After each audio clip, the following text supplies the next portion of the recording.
Alhamdulillah, kita bersyukur kepada Allah Subhanahu wa Ta'ala atas segala limpahan nikmat yang telah Allah Subhanahu wa Ta'ala karuniakan kepada kita.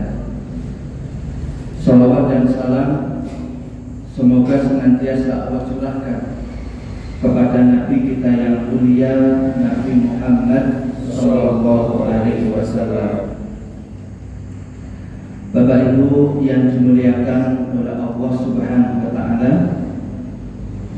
tema pengajian kita pada kesempatan malam hari ini akan membahas tentang fikih perawatan jenazah. Jamaah rahimahullah, kita perlu ingat bahwasannya umur kita di dunia ini sangat sebentar. Kita hidup di dunia ini tidak lama. Rasulullah Shallallahu Alaihi Wasallam di dalam hadis riwayat Ibnu Majah, dan derajat hadis ini hasan sahih, beliau Nabi Shallallahu Alaihi Wasallam bersabda, "A'maru ummati ma baina sittin ila sab'in." Umur umatku antara 60 hingga 70 tahun. Wa aqalluhum ma yajuzu dzalik. Dan sedikit orang yang bisa melampaui umur tersebut. Hadis ini menjelaskan kepada kita bahwa umur kita di dunia ini sangat sedikit. Dan jemaah rahimahullah, mau tidak mau kita semuanya ini pasti akan mati. Allah Ta'ala berfirman di dalam Quran surat Ali Imran ayat 185. Kata Allah Ta'ala, kullu nafsin dha'iqatul maut. Tiap-tiap yang berjiwa akan merasakan mati. Kalau saat ini kita baru dengar berita orang mati, saat ini kita baru melihat orang mati, tapi suatu saat nanti kita yang merasakan yang namanya mati. Bahkan kita tidak bisa lari dari yang namanya kematian. Mau usaha lari kayak apapun gak bisa.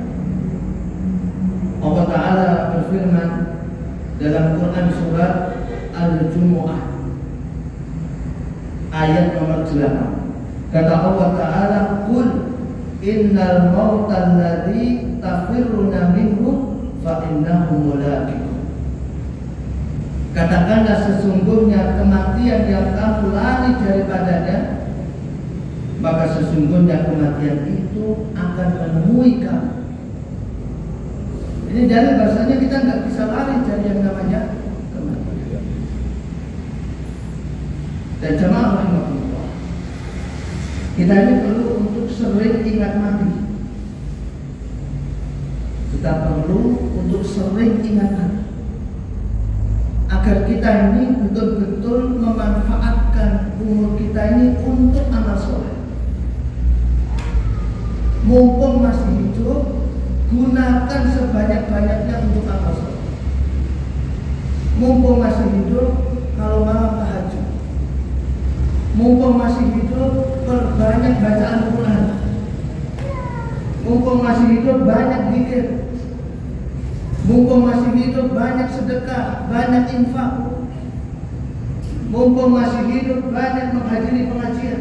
Karena akan tiba suatu masa nanti kita mati, sehingga kita tak bisa amal soleh lagi. Rasulullah Shallallahu Alaihi Wasallam menasihati kita agar kita ini banyak ingat mati, sehingga kita bergegas mempersiapkan bekal menghadapi mati. Dalam hadis riwayat Imam At-Tirmizi, Rasulullah Shallallahu Alaihi Wasallam bersabda, "Aktsiru dzikra hadhil ladzat al-maut." Perbanyaklah mengingat memutus untuk kematian. Nabi mengatakan bahwa kematian itu pemutus segala kelezatan kenikmatan. Dan ini benar. Kelezatan, kenikmatan apapun yang kita rasakan di dunia ini akan hilang seketika dengan datangnya kematian. Kita sedang lezat-lezatnya kumpul dengan istri, kumpul dengan anak, datang kematian langsung.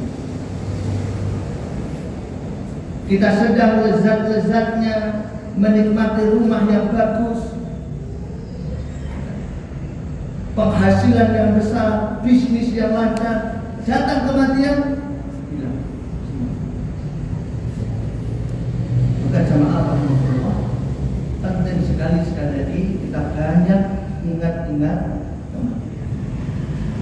Baik jamaah Allah, ketika ada seorang muslim meninggal dunia, maka muslim yang lainnya berkewajiban untuk mengurus jenazah. Dan hukum pengurusan jenazah ini adalah fardu kifayah. Kalau ada sebagian kaum muslimin yang sudah mengurus jenazah, maka sudah gugur kewajiban kaum muslimin yang lain. Dan kita perlu belajar bagaimana cara mengurus jenazah, bagaimana cara memandikan jenazah, mengkafani jenazah, mensolatkan jenazah, menguburkan jenazah, dan yang lain. Agar apa? Agar kalau keluarga kita meninggal dunia, kita bisa mengurus jenazah. Karena banyak sekali orang, bapaknya meninggal, dia nggak bisa mengurus jenazah bapaknya, nggak bisa memandikan, nggak bisa mengkafani, nggak bisa mensolatkan, bahkan nggak bisa menguburkan yang benar. Dan juga banyak Bapak Ibu, orang yang urus jenazah asal-asalan, memandikan seperti terus kabel, mengkafani seperti dibundel. Kita nggak pengen. Kita pengen kita mengurus jenazah sesuai tuntunan Nabi Sallallahu Alaihi Wasallam. Dan kita akan bahas satu persatu tentang masalah perawatan jenazah. Dan mudah-mudahan ketika kita nanti sampai pembahasan memandikan jenazah, mengkafani jenazah, nanti panitia berkenan untuk menyiapkan alatnya. Karena belajar fikih perawatan jenazah itu kalau nggak praktek, ya nambah. Tidak praktek, insya Allah lebih paham. Kita bahas dulu malam hari ini tentang hal-hal yang dilakukan ketika ada yang meninggal. Hal-hal yang dilakukan ketika ada yang meninggal. Hal-hal yang dilakukan ketika ada yang meninggal dunia, yang pertama, mentalkin orang yang akan meninggal dunia. Jadi kalau ada orang yang hendak meninggal dunia, kita talkin,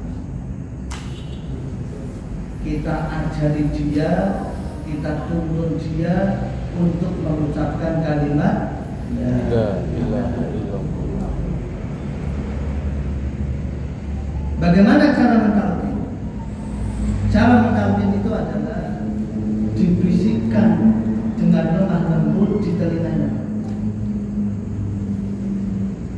Bisa dengan mengatakan, Pak, ucapkan La ilaha. Karena mentalkin itu artinya kita menyuruh, menasihati orang yang hendak meninggal dunia untuk mengucapkan kalimat. Kalau Jawa wanita kita ucapkan, ucapkan La ilaha. Kalau dia sudah mengucapkan kalimat La ilaha illallah, kita cium, tidak usah kita tahu lagi. Kemudian kalau ternyata dia setelah mengucapkan La ilaha illallah dia ngomong macam-macam lagi, kita bisiki lagi, Pak, ucapkan La ilaha. Dan mentalkin ini hanya cukup dengan kalimat la ilaha, tidak ditambahi dengan Muhammad Rasulullah. Sebagian masyarakat kita ada yang keliru, Pak, mentalkin dengan kalimat Allah, Allah, Allah.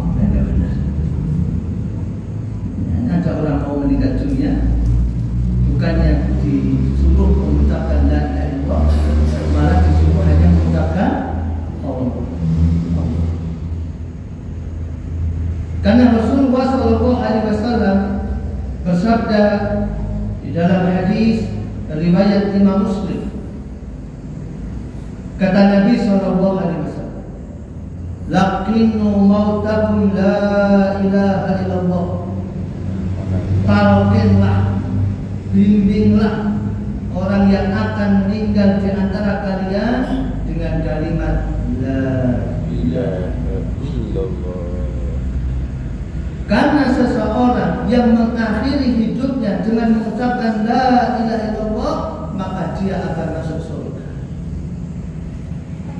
Seseorang yang mengakhiri hidupnya dengan mengucapkan la ilaha illallah, maka akan masuk surga.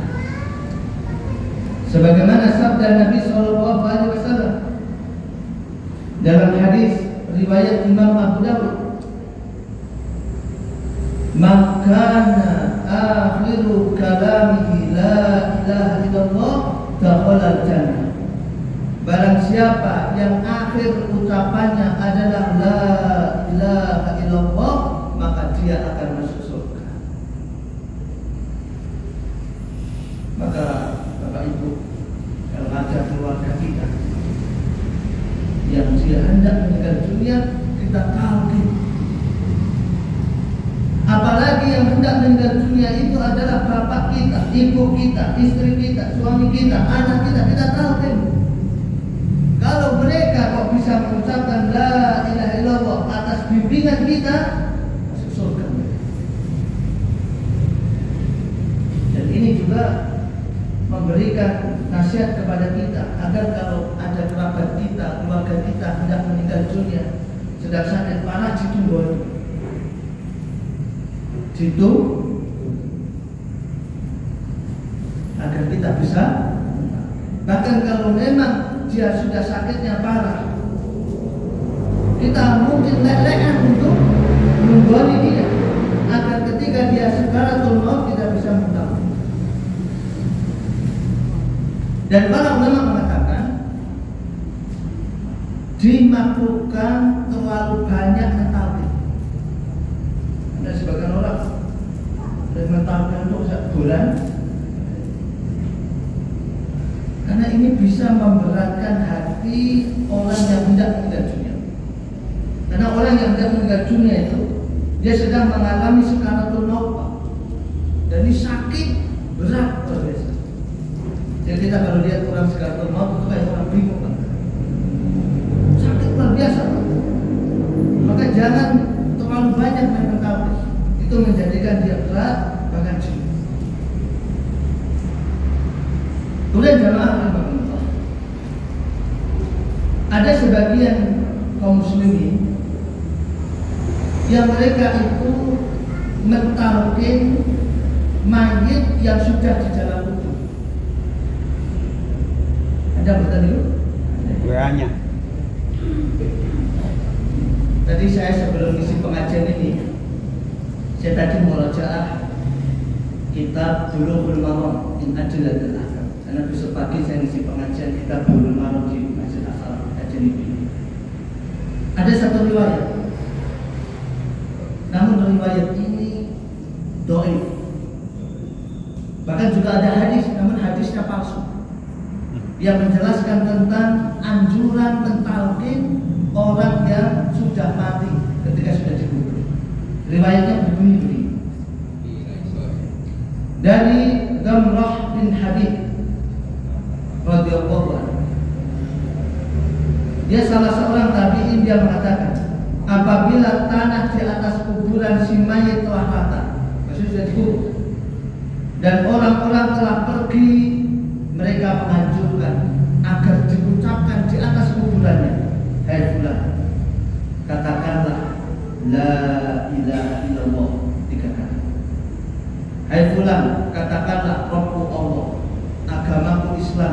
dan Nabi Muhammad. Ini riwayat ini dhaif. Kemudian juga ada hadis riwayat Imam At-Tabrani yang meriwayatkan seperti ini. Namun hadisnya mungkar bahkan palsu. Sehingga kesimpulannya dikata Imam Nawawi, mentalkan mayat di sisi kubur termasuk amalan bid'ah. Tidak ada tuntunannya dari Nabi. Siapa yang mengatakan? Imam Buatan senang itu. Imam Nawawi yang beliau adalah penganut mazhab Syafi'i mengatakan bahwa mentalkan mayat di sisi kubur termasuk amalan bid'ah yang tidak ada tuntunannya dari Nabi. Kita lihat di sebagian daerah, setelah orang-orang selesai menguburkan mayat, maka salah seorang di antara mereka mengucapkan kepada si mayat yang sudah dikubur, "Wahai fulan bin fulan, jika kamu ditanya siapa Rabbmu, maka katakanlah Rabb saya adalah Allah." Dimarahin. Jika ditanya apa agamamu, maka katakanlah agama saya Islam. Jika ditanya siapa nabimu, maka jawablah Nabi saya Muhammad SAW. Ada betul? Di masyarakat kita yang kayak ini? Ya. Ketahuilah, ya, mereka mengamalkan ini landasannya hadis tadi. Tapi hadis tadi apa? Dhaif, bahkan sebagian mungkar, bahkan sebagian ulama mengatakan palsu. Baik, kemudian yang kedua, hal yang dilakukan ketika ada orang yang meninggal dunia adalah memejamkan mata jenazah. Para ulama telah sepakat disunahkan memejamkan kedua mata jenazah. Hikmahnya adalah agar jenazah tersebut tidak terlihat buruk karena pandangannya. Karena kalau jenazah matanya tidak dipejamkan, maka jenazah itu akan kelihatan serem. Karena matanya terbuka. Dan hendaknya ketika seseorang itu memang sudah meninggal, segera untuk memejamkan mata. Dan ketika memejamkan, nggak perlu disebut jenenge. Nah, sudah benar disebut jenenge. Seneng itu langsung, Pak. Karena kalau nggak langsung nanti sulit, Pak. Saya beberapa waktu yang lalu memandikan jenazah salah satu kerabat. Beliau meninggal dunia di rumah sakit. Mungkin karena di rumah sakit keluarganya panik atau gimana, mungkin dia memejamkan mata pelan. Sehingga yang satu itu sudah pejam, yang satu melek. Itu saya kaget, Pak. Pas mau memandikan, kan tak buka selimutnya. Kok melek? Saya kaget sekali, Pak. Banyak kan jenazah kok melek, Pak? Kaget nggak? Kaget sekali saya.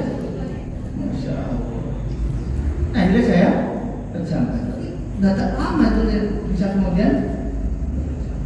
Jadi melek itu. Saya kaget sekali pas buka. Masya Allah. Maka di antara perintah Nabi SAW, anjuran Nabi SAW adalah kita memejamkan mata jenazah. Nah, kenapa jenazah itu ketika dia mati dalam kondisi matanya terbuka? Karena Nabi SAW menjelaskan dalam hadis Imam Muslim, innahu idza qubida tabi'ahul basar. Sesungguhnya ruh itu ketika dicabut, maka mata akan mengikuti ruhnya. Ruhnya kan dicabut, itu matanya mengikuti ruhnya. Nah, ketika ruhnya sudah hilang, dia tak bisa kembali lagi. Jika matanya melopot. Dan disunahkan ketika memejamkan mata mayit baca doa.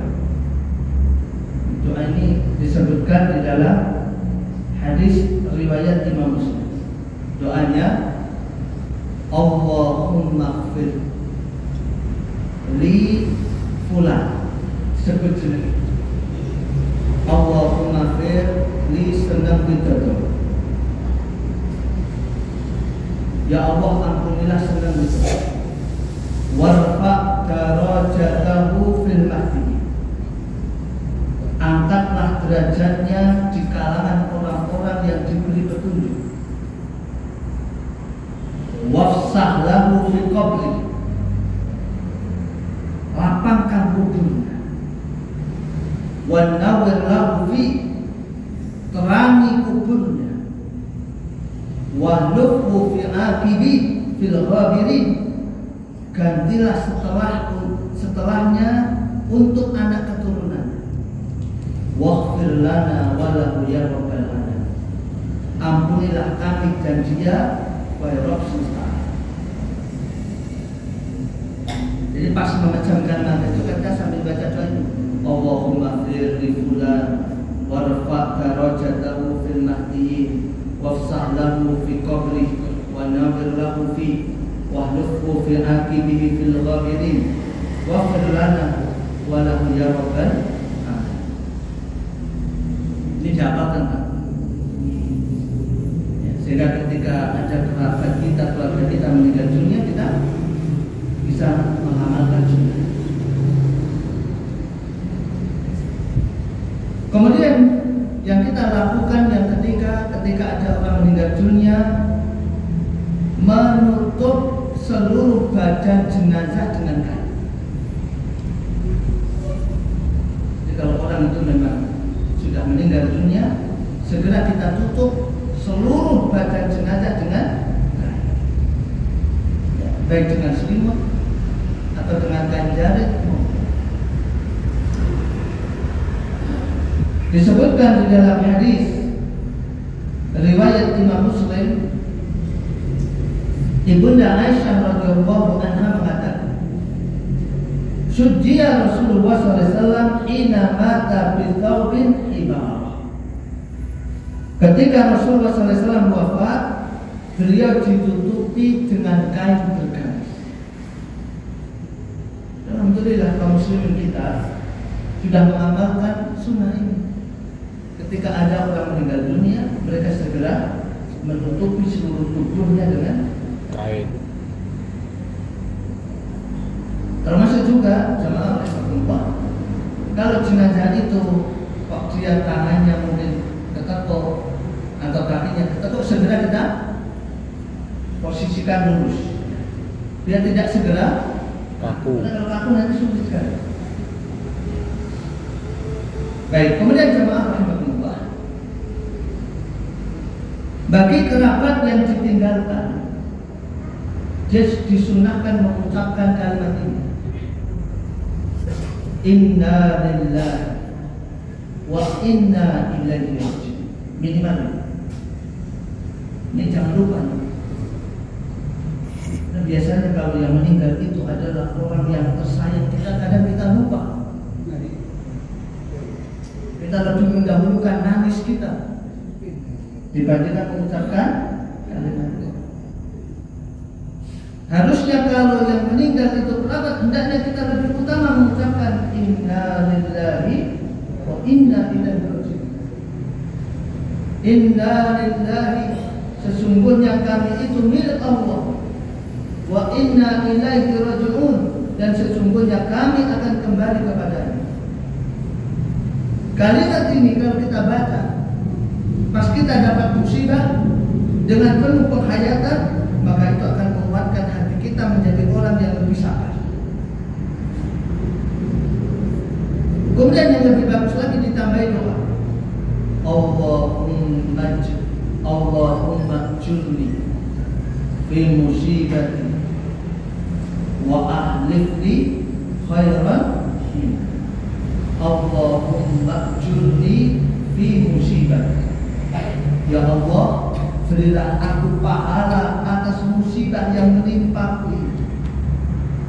Wa ahlif li khairan minha, dan berilah ganti dengan sesuatu yang lebih baik dari itu.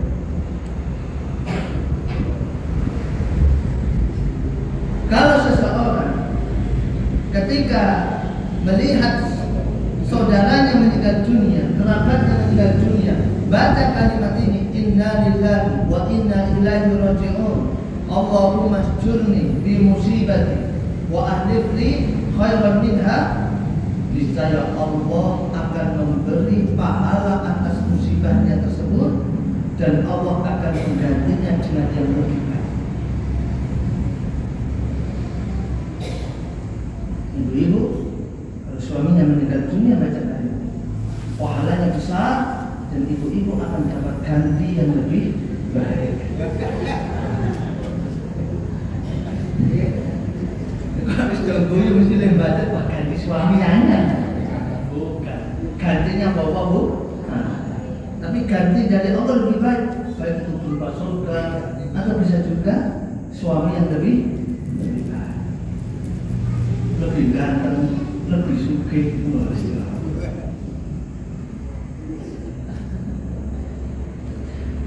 Dan kalimat inna lillahi wa inna ilaihi raji'un ini kalimat istirja yang kita baca ketika dapat musibah. Musibah apapun, bukan hanya musibah kalau ada orang meninggal. Qadarullah duit kita hilang, kita mengucapkan apa? Inna lillahi wa inna ilaihi raji'un. Qadarullah kita jatuh dari motor, kita mengucapkan apa? Inna lillahi wa inna ilaihi raji'un. Nah, sebagian kaum muslimin menggunakan kalimat istirja ini hanya khusus kalau ada orang meninggal. Sehingga kalau ada orang satu jatuh terus kemudian inna lillahi wa inna ilaihi raji'un, maka sopo sing mati.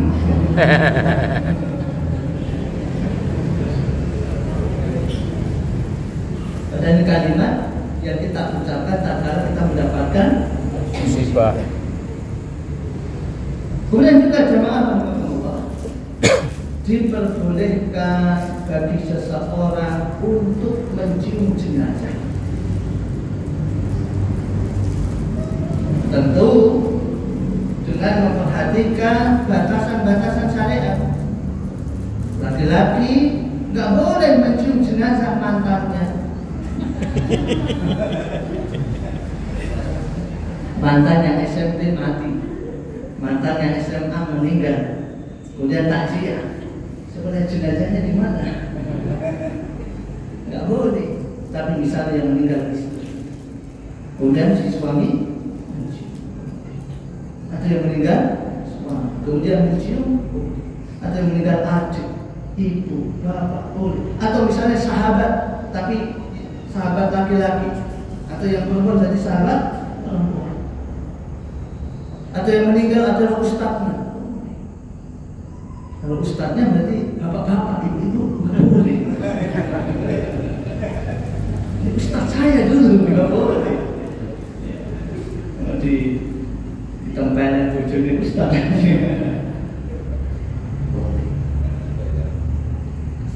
Disebutkan dalam sebuah riwayat, ini riwayat Imam Bukhari. Ibnu Abbas mengatakan anna Abu Bakar radhiyallahu taala anhu qabbala Nabi sallallahu alaihi wasallam ba'dahu. Sesungguhnya Abu Bakar radhiyallahu anhu mencium Nabi sallallahu alaihi wasallam setelah Nabi sallallahu alaihi wasallam meninggal.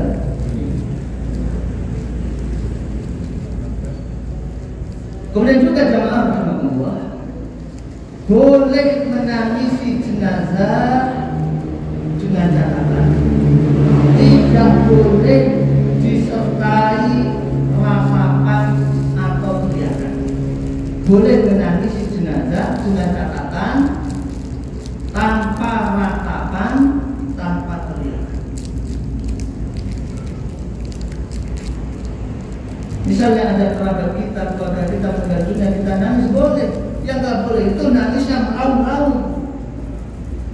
Apalagi sambil teriak-teriak, sambil ngamuk-ngamuk, jabak rambut, nyobek-nyobek baju, nendang ember, banting lawang, gelintingan.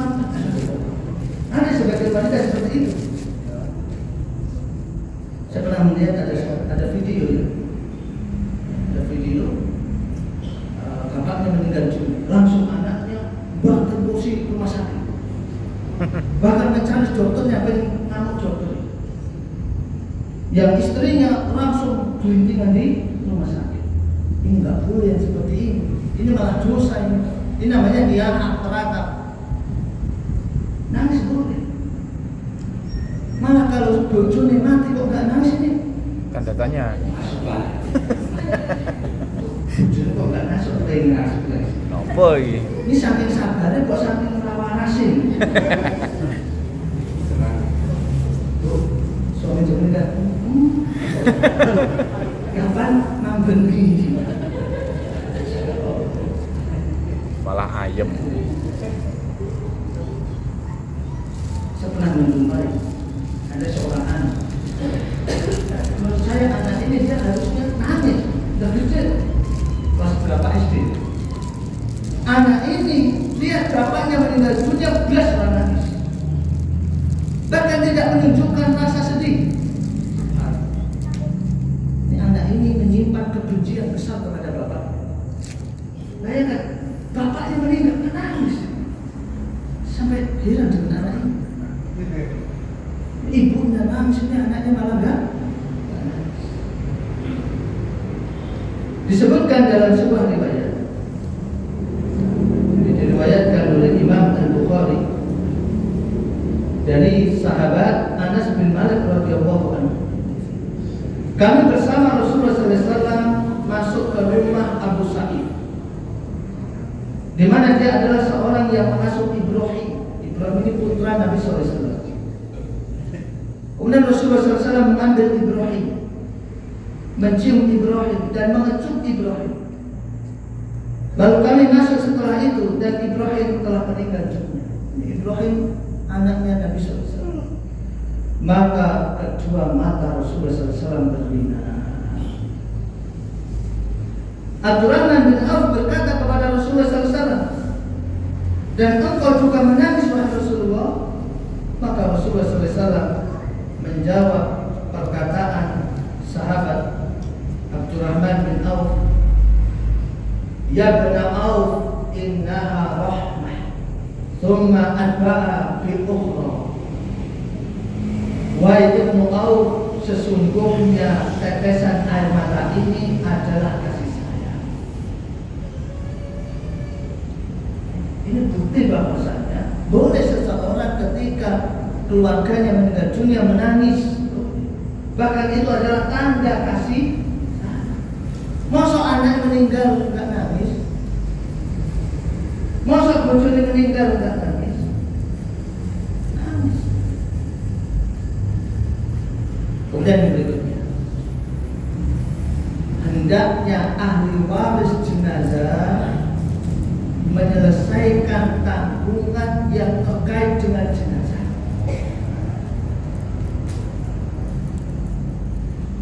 Hendaknya ahli waris jenazah segera menyelesaikan tanggungan yang terkait dengan jenazah.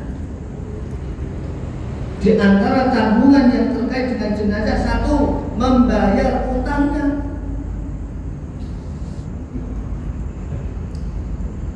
Jangan malah sibuk ngurus warisan dulu. Warisan itu dibagi setelah diambil untuk bayar utang jenazah. Maka anak itu ketika bapak ibunya meninggal dunia, yang dia pikir dulu adalah bapak ibu saya itu punya tanggungan utang atau tidak. Kalau punya, saya bayarkan dulu. Menggunakan apa? Menggunakan harta warisan. Karena bapak ibu yang dimuliakan orang itu kalau mati masih punya tanggungan utang, maka dia akan diadab. Dia belum bisa mendapatkan nikmat kubur. Dia nggak akan bisa masuk surga sebelum utangnya dibayar. Kalau ternyata sampai kiamat nggak ada yang bayar, maka besok ketika hari akhirat utang itu dibayar dengan pahala. Maka jangan nggak usah khawatir kalau ada utang, ada orang utang duit di jalan terus etok-etok lari, nopo mulai hilang.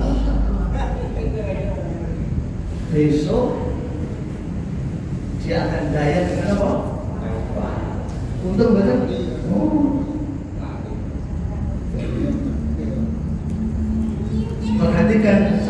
Nabi Shallallahu Alaihi Wasallam dalam hadis Imam At-Tirmidzi, nafsul mu'min mu'allaqun bidaini hatta yuqta'a. Ruh orang mukmin yang meninggal dunia itu tergantung dengan hutang sampai hutang tersebut dilunasi. Bahkan jenazah di alam kubur belum bisa tenang sampai hutangnya dibayar. Pak Ustaz, biasanya anak-anak itu sudah mengumumkan bahwasanya mereka sanggup untuk bayarkan hutang bapaknya. Walaupun dia sudah sanggup, selama hutangnya belum dibayar, jenazah belum tenang. Dan ini juga pelajaran bagi kita. Kalau kita punya hutang itu dicatat. Biar apa? Biar kita ini bisa mewarisi catatan Utang. Ada sih catatan utang. Aduh. pas mau meninggal. Bapak tak wasiat untuk catatan utang. Ternyata setelah dibuka catatan utangnya 1 M. Warisannya nasi total 1 M. Bu. Itu kan anak oleh warisan apa? Dan jenengan kali pulau. Jangan kali pulau itu mungkin jenengan rakyat nopo kain utang. Pulau lan panjenengan sedaya niku nak duwe utang, enggal-enggal berusaha utang. Dan jangan bermudah-mudahan dengan itu. Apalagi kita jadi tukang Utang. Utang luar negeri. utanglah kalau kita memang kepepet, dan utanglah kalau kita mampunya. Termasuk tanggungan terkait dengan jenazah adalah menunaikan nadarnya, baik berupa puasa atau yang lain. Misal orang tua nadar ingin puasa 3 hari dan kodarawa belum ditunaikan, maka ahli warisnya yang menunaikan. Kalau dia punya anak 3 ya satu-satu. Termasuk juga adalah membayarkan zakatnya.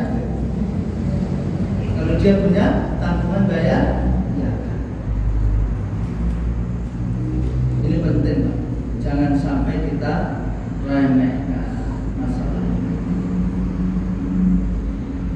Kemudian jamaah, disunahkan bagi kaum muslimin, laki-laki maupun wanita, untuk bertakziah kepada keluarga jenazah. Disunahkan bagi kaum muslimin, laki-laki maupun perempuan, untuk bertakziah kepada keluarga jenazah. Takziah ini dilakukan untuk menghibur keluarga jenazah, meringankan kesedihannya, mengingatkan keluarga jenazah untuk sabar, ridha terhadap takdir Allah. Sehingga ketika kita takziah, Pak, kita temui keluarganya. Yang pertama kita hibur. Misalnya jangan kita mengatakan semoga Sabar ya. Bapak Fulan diampuni oleh Allah, dilapangkan kuburnya. Ini membuat keluarga jenazah menjadi air karena dapat doa dari kita. Kemudian kita nasihati, Pak, jangan sabar. Ini takdir. Jangan ibu-ibu kalau pas takziah malah membuat sedih. Sohibul musibah, langsung temui istri, anakku malas terang terjebak. Lucu aku ya malah memperparah dia. Termasuk ada wanita, karena ketika dia ingin menunjukkan empatinya, dia nangis berlebihan di depan sohibul musibah, langsung dipeluk sambil nangis berong-rong dia.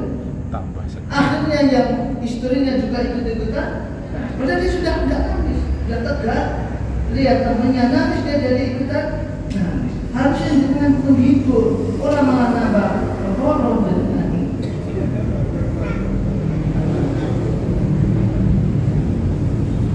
Di Di antara ucapan yang dianjurkan dibaca ketika takziah, ini disebutkan ya dalam kitab Al-Maqrab di Ahkamil Janazah. Boleh mengucapkan kalimat ini. Inna lillahi ma akhadha wa lahu ma aqta wa kullu syai'in lahu bi ajalin musamma. Fal tasbir wal tahtaj. Kalau misalnya nggak bisa, pakai bahasa kita. Karena kadang orang kita ini kalau bisa bahasa Arab ya, didoakan Arab kayak gini nggak menyentuh. Tapi kadang didoakan pakai bahasa kita malah tersentuh pada dia paham. Berkaitan dengan masalah takziah ini, takziah kepada keluarga jenazah ini tidak ada batasan waktu. Jadi boleh pas meninggalnya atau mungkin hari kedua, hari ketiga boleh. Kemudian perhatikan ibu-ibu, seorang wanita diperbolehkan, seorang wanita yang ditinggal mati suaminya wajib iddah. Iddah itu kalau bahasa kita berkabung selama 4 bulan 10 hari. Wanita yang ditinggal mati suaminya maka wajib iddah berkabung selama 4 bulan 10 hari. Berkabung itu apa? Tidak keluar rumah, tidak lipstikan, tidak bedaan, tidak pakai gelang, tidak pakai kalung, tidak pakai anting, termasuk tidak selfie sini sana sini. Selama berapa? Bulan. Ini banyak dilanggar wanita. Bojone gak sedo seminggu wis wah kelihatan kemana-mana. Ustaz, bagaimana kalau saya pengen datang ke pengajian? Nggak boleh. Pengajian aja nggak boleh. Omongannya Anissa. Kecuali kondisi darurat, misalnya dia ditinggal mati suaminya, nggak ada yang membelanjakan keperluan rumah tangganya, sehingga memaksa dia harus keluar. Maka dia boleh belanja secukupnya. Kemudian maka di antara fungsi atau manfaat dari kotak amal ketika takziah itu sebenarnya uang itu digunakan untuk, kalau itu wanita ya, untuk kehidupan wanita ini selama 4 bulan 10 hari. Saya ada jamaah kajian, Masya Allah, setelah ngaji beliau ke Garawah, pas ditinggal nanti suaminya beliau ngamal lagi. Beliau, Pak Ustaz, mohon maaf saya nggak bisa hadir ke kajian itu, tapi saya mendengarkan dari rumah. Jadi pengajiannya di rumah karena sedang berbeda. Disebutkan di dalam Al-Quran surat Al-Baqarah ayat 234. Kata Allah Ta'ala, walladina yutawaffawna minkum wa yadaruna azwajan yatarabbasna bi anfusihinna arba'ata ashhur wa ashra. Orang-orang yang meninggal dunia di antara kalian dengan meninggalkan istri-istri, hendaklah para istri itu menangguhkan dirinya beriddah 4 bulan 10 hari.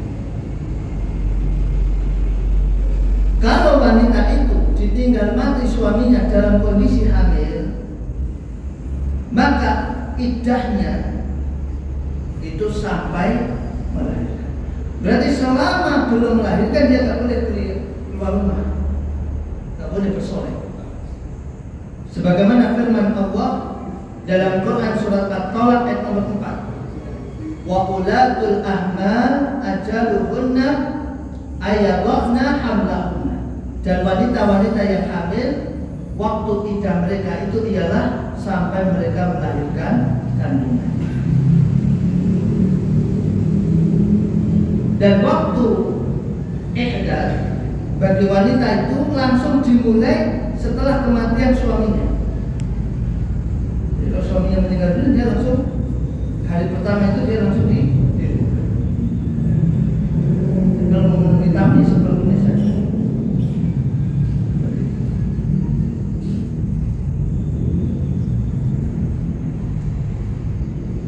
Sekali itu wanita kalau sedang berkabung dia tidak boleh pakai make up, nggak boleh pakai wangi-wangian, nggak boleh pakai perhiasan, nggak boleh keluar rumah.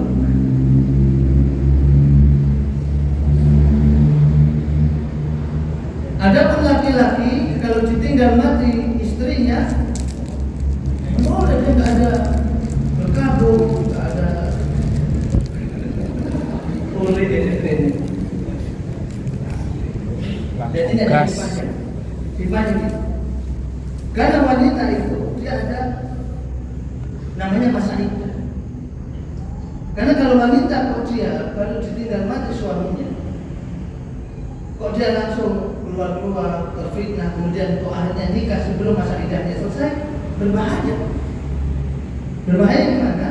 Bisa jadi suaminya sudah menanam benih di istrinya. Kok kemudian suaminya yang baru nikah lagi dia juga nanam benih. Nah, ada siapa benih? Beda dengan laki-laki. Laki-laki istrinya meninggal dunia pagi hari, malamnya ijab kabul. Oke. Kalau kita tanya boleh tidak? Ini keban. Banten.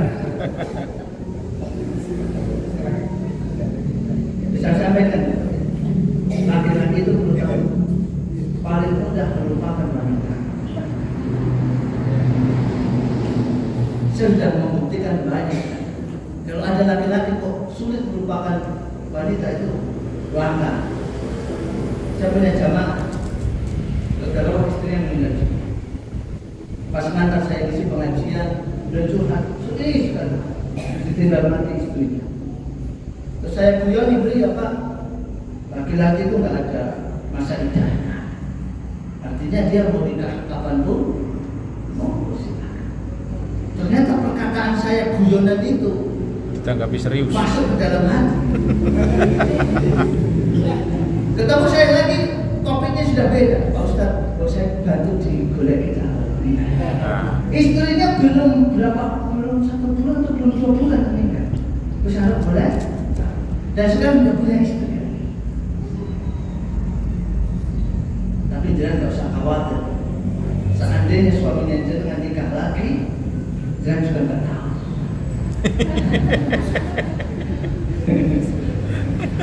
Dan jangan nggak bisa Protes. Jangan kan mau protes, hadir ke acara akadnya saja nggak bisa. Sehingga nggak usah jangan jadi korban sinetron. Nanti kalau suami saya sampai nikah lagi, saya hantui dia.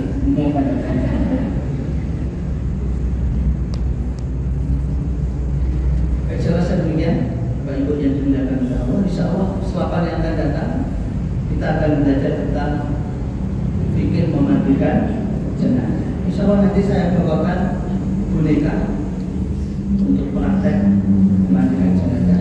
Atau syukur-syukur ada bapak-bapak yang berkenan jadi percontohan. Saya kemarin isi pengajian di Bundela, pengajian keluarga. Jadi Masya Allah ini buat contoh. Jadi ada di Bundela itu saya ada jamaah itu khusus kajian keluarga. Jadi saya ngisi rutin tapi khusus kajian keluarga. Yang hadir cuma keluarga. Jadi dia ingin mengamalkan silaturahmi. Jadi kata di rumahnya adik, kakak, begitu. Dan yang dibahas adalah fikih perawatan jenazah. Biar kalau ada keluarga yang meninggal dunia sudah paham. Nah yang menarik, selama praktek itu nggak pernah pakai boneka, langsung pakai orang. Jadi pas praktek memandikan buang tenang Pak.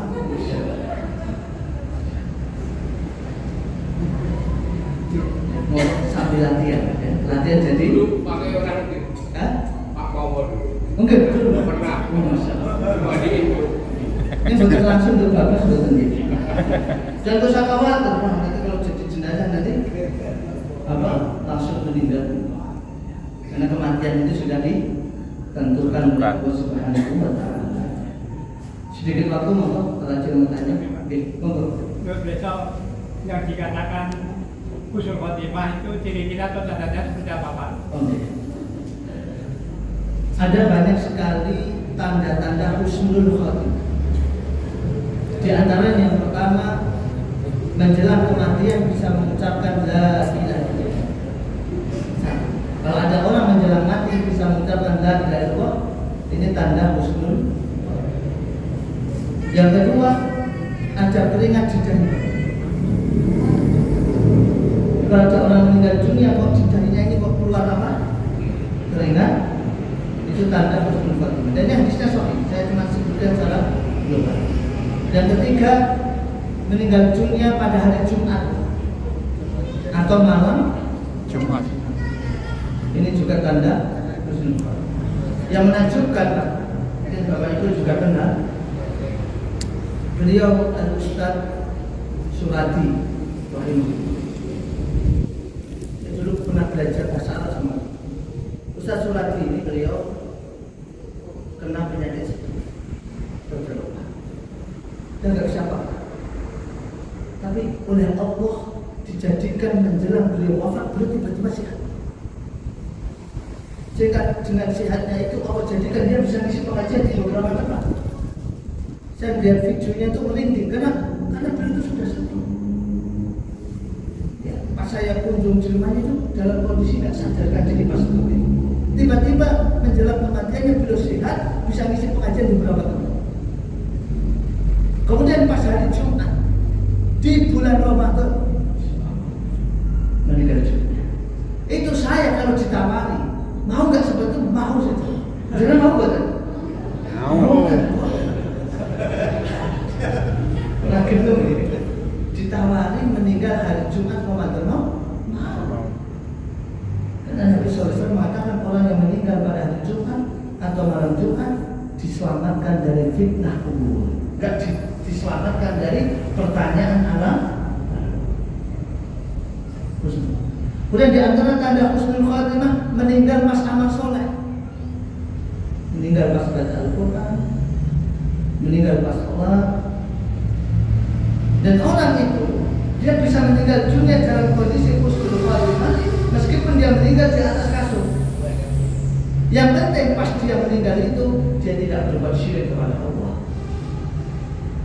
tidak ada kemunafikan dalam dirinya, dan dia sudah tobat. Bahkan orang kalau dia sakit dan dia sabar, kemudian dia qadarullah meninggal di rumah sakit karena sakit yang dia derita, maka dia adalah orang yang husnul. Karena berkata apa? Kesabaran dia menghadapi sakit.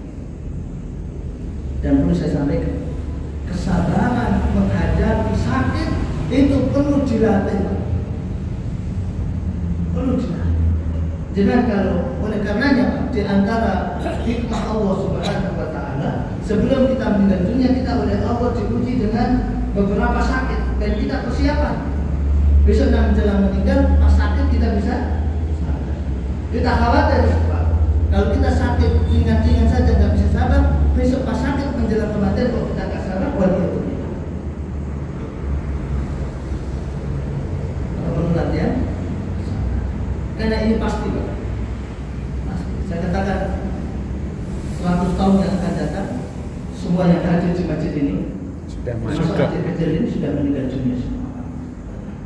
100 tahun yang akan Orang meninggal malah. bahkan Pot. mungkin tidak sampai 100 tahun sudah banyak di antara kita yang meninggal. Ini sebuah kepastian, Pak. Apakah kita harus takut, Pak? Harus takut. Harus takut. Nah, takutnya mati itu menjadikan kita tobat dari maksiat, semangat untuk ibadah. Motivasi terbesar untuk semangat ibadah itu ingat mati. Ini yang sering saya lakukan, Pak. Saya kalau malas baca Al-Quran, saya ingat saya itu akan mati. Saya bentar lagi akan mati. Itu mendorong saya untuk semangat baca. Malas datang ke pengajian dia, saya ingat akan mati. Ada lagi betulnya? Monggo. Ini masalah tadi ada kaitannya utang piutang. Utang piutang kan mungkin yang kita artikan selama ini ada akadnya pinjam meminjam seperti itu. Terus kalau ada urusannya dengan dagang, ini kita percontohkan seperti jual beli tanah itu, terus misalkan kita tidak dibayar cash, DP, nah, misalkan DP 50 juta dengan perjanjian 2 bulan dilunasi, tapi setelah 2 bulan ternyata tidak dilunasi. Terus itu apakah yang menerima DP harus mengembalikan hampir seperti hukum utang piutang, atau kalau sudah perjanjian seperti itu DP-nya dimiliki bagaimana itu? Begitu. Yang pertama, sistem jual beli yang dengan sampaikan itu jelas itu utang. Saya beli tanah di tempat jenengan, harga 100 juta, saya DP 20 juta, berarti utang saya masih berapa itu? 80 juta. Saya angsur selama setahun. Ternyata saya nggak angsur, apalagi saya ngilang. Berarti saya pasti punya utang sama jenengan 80 juta. Dan jenengan 20 juta DP itu milik jenengan. Sah berarti. Sah. Misalkan transaksi itu kan jadi batal karena tidak dilunasi istilahnya. Ini tanah itu jadi milik siapa? Masih pemilik lama. Nah, itu pemilik lamanya mengembalikan DP-nya enggak? Iya, kembalikan DP-nya. Kalau dikembalikan. Karena tanah itu kalau dia mengambil DP, maka tanah itu menjadi milik apa itu si pembeli. Oh. Tapi kalau dia nggak mau jadi, dia batalkan, ya DP-nya harus dikembalikan. Nggak boleh DP-nya diambil, karena dia itu bukan hak dia. Oh gitu. Walaupun yang membatalkan pembelinya. Iya, yang walaupun betul saya nggak jadi beli, ya sudah kembalikan DP-nya. Setelah dikembalikan DP-nya, ini DP buat kamu saja, ya udah halal berarti. Halal kalau begitu. Kalau sudah diikhlaskan, oh. Ya saya sudah diberikan kepada kita. Iya, iya. Jadi dia bisa dekat. Iya, iya. Dan tidak boleh membuat akad seperti itu. Ini saya DP 20 juta. Kalau nanti selama 1 bulan kontrakan nggak bisa melunasi, DP saya ambil. Dan pembelian nggak boleh seperti ini. Nggak boleh seperti ini. Ini akad yang tidak boleh. Ada lagi bertanya? Gitu.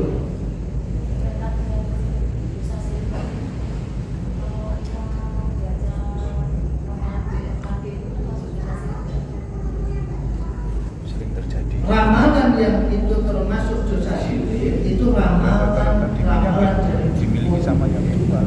yang tidak ada landasan ilmiah. Adapun ramalan dari BMKG itu bukan ramalan tapi perkiraan. Iman kan salah-salah ya ditanyakan lagi istilahnya. Mudah-mudahan bermanfaat. Kita akhiri subhanallah. Ya, karena menerima diri tapi terus untuk Assalamualaikum warahmatullahi wabarakatuh. Waalaikumsalam warahmatullahi wabarakatuh.